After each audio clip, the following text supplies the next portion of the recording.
Hey, what's going on, guys? It's John Shea from the No Shame Income blog, and today I'm going to talk about how you can quickly create courses on Udemy and Skillshare. How I can very quickly create courses, just crank them out, and kind of my process for that, how I do it. Again, I apologize, it's a little sunny out today, so if you can't really see me too well, that's why. I'm driving in the morning here, my morning commute. It's about 8 a.m. almost. Just driving into work. So I thought I'd share a little bit of tips on, how I create courses really quickly. And again, if you look at the link below, I'm actually going to include a link on what I call my ultimate course creation blueprint. And that's basically a course that I put together. It's about 3 hours long that teaches you how to get started with online courses using platforms like Udemy and Skillshare. So that's something you can check out as well if this video interests you, if you like what I'm talking about. So diving right in, basically what I typically do is the process that I've always had is whenever I come up with an idea, I jot it down somewhere. So I'm using right now a program called Nozbe. You can go to nozbe.com, and that's kind of like a to-do list program. You could also use something like Evernote. Maybe you could have a note-taking program in your phone. Whatever it is, you just want to make sure that when you have ideas come up in your head for courses, that you write that down right away and you don't forget about it, because those are going to be kind of like those gold mine things. If you're in the shower or something and you just all of a sudden think of something really cool, like, oh man, I could teach how to do this, that's really what you're aiming for. So what I recommend is getting a program or something, it could even be a notepad, pen and paper, that you just basically have something you can jot down ideas with. So that's the very first thing. The second thing is, before I even start recording my course, I actually write down the entire syllabus for what I'm going to be doing. I'll actually write down the entire thing so I know exactly what's in every single video. To save time, I used to do this in Google Drive, so I would kind of create the syllabus in Google Drive in like a Google Sheet. But I actually stopped doing that, and the reason for that is I just end up having to spend extra time copying those titles and moving them into whatever platform, like Udemy, Skillshare, any of the platforms that I'm using. I just have to copy those titles and move them into their platform. So what I mostly do is Udemy allows you to create the actual titles, and you can create the entire structure of the course within their platform. So that's what I recommend doing if you plan on publishing a course on Udemy as you build it. That would be the next big thing you can do. Skillshare used to allow you to do this as well, but they actually removed the ability to do it. Now you actually have to upload a video, and that creates the kind of structure of the course now that they're more focused on these mini courses. So that's something to keep in mind too.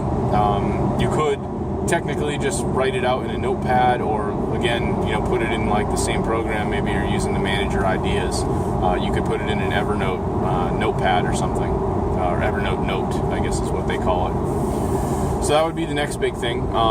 Typically what I do is once I've gotten that done, I've gotten so I had my idea for the course, I've then created the syllabus for the course. I know exactly what's going to be in each video. I'll then sit down for a very long period of time. I'll set aside a really long period of time where I have it all fresh in my mind. I can really just look at all the notes that I've created, okay, this is going to be about this is going to be about this. I won't even write out a script. I do not do any PowerPoint slides. That is, in my opinion, a waste of time, and it takes way too much time. I also don't do any video editing on my courses. And sometimes a lot of people could think, well, that's crazy. I had someone, I was telling them over a phone call, it was a person I didn't really know all that well. We were talking about course creation, and they were just baffled that I was like, yeah, I can crank out courses really fast. And they were just baffled. They're like, oh, you don't do any editing or blah, blah, blah. And I'm like, no, that's a waste of time. So that's what I'm going to tell you. I've had a lot of success with my courses, and I think I've maybe received, just a few minor comments on things when it comes to video editing.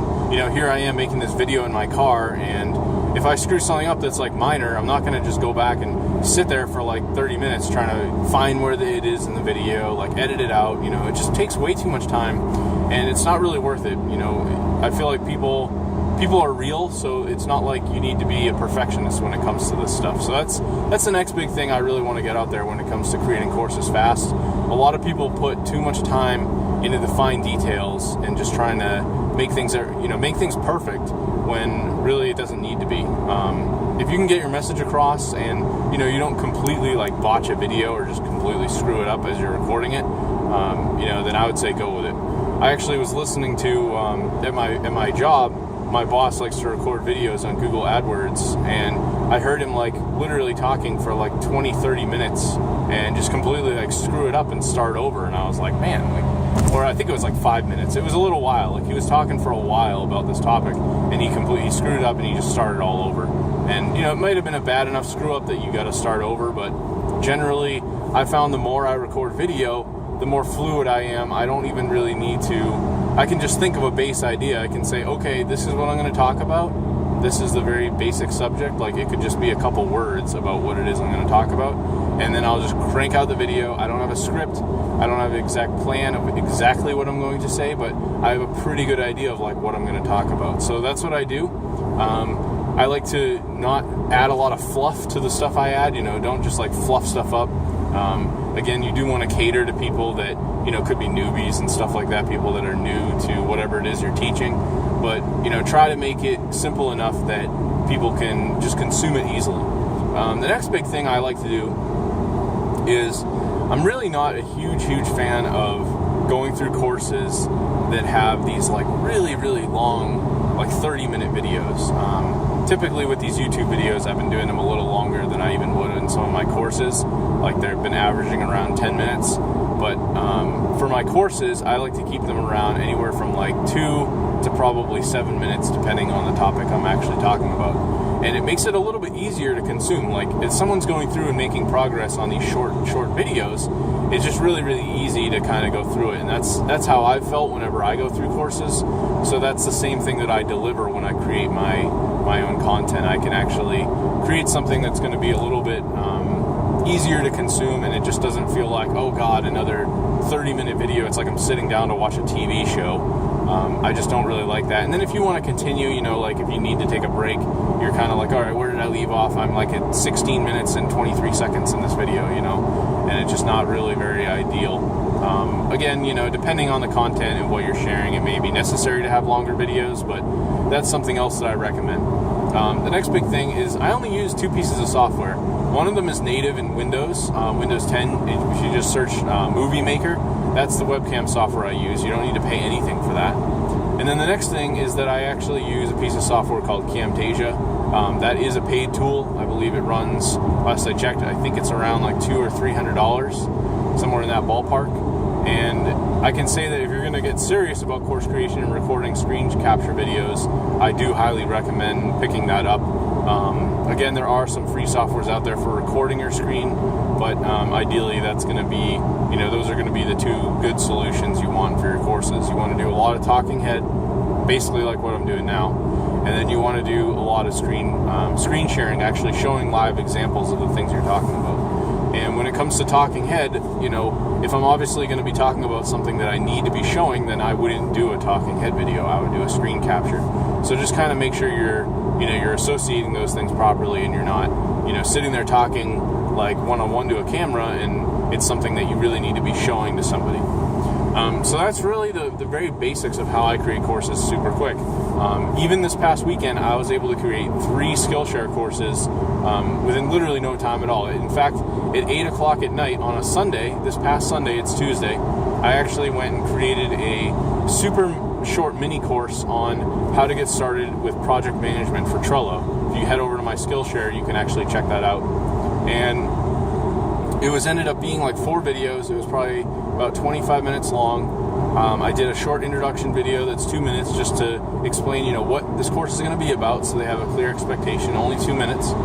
And then the next video, I walked them through the Trello page, like the home page, and I kind of explained what the software is a little bit more than what's shown on the home page. And then in the next video, I actually go through a demo of setting up one of the Trello boards from scratch.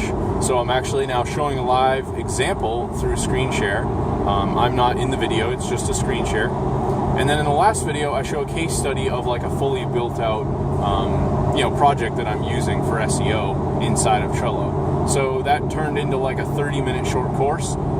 It's super easy. I didn't have to put a ton of time into it, but it's also really effective. It's something that someone could watch and already get an idea like, okay, is Trello for me? Or, you know, I'm going to be able to take this and run with it. And now I know exactly how to use it. I don't have to go sit there reading all these help files and documents and things like that. So made a really effective course that was really short, mini course in really no time flat. I did it in like an hour. And I was even able to do the thumbnail and everything, as well as write the description, put some keywords in, label it in terms of categorization and just everything. So those are really my tips. Again, just to recap, you want to make sure that you get the right necessary tools. You want to make sure you're picking your course topics and you're writing those things down somewhere, whether or not it's on an electronic application or pen and paper. You also want to make sure that, you know, if you're going to record, just try to sit down and like crank it all at once. Don't do PowerPoints, don't do any of that. And again, short videos are definitely, in my opinion, a little bit better. So that's another thing that you can do. Hopefully you like these tips. If you did, feel free to like and subscribe. I'll leave a link below. You can check out both my Udemy and my Skillshare courses. And if you have any questions, feel free to send me a message. I'll be glad to help. Thanks for watching.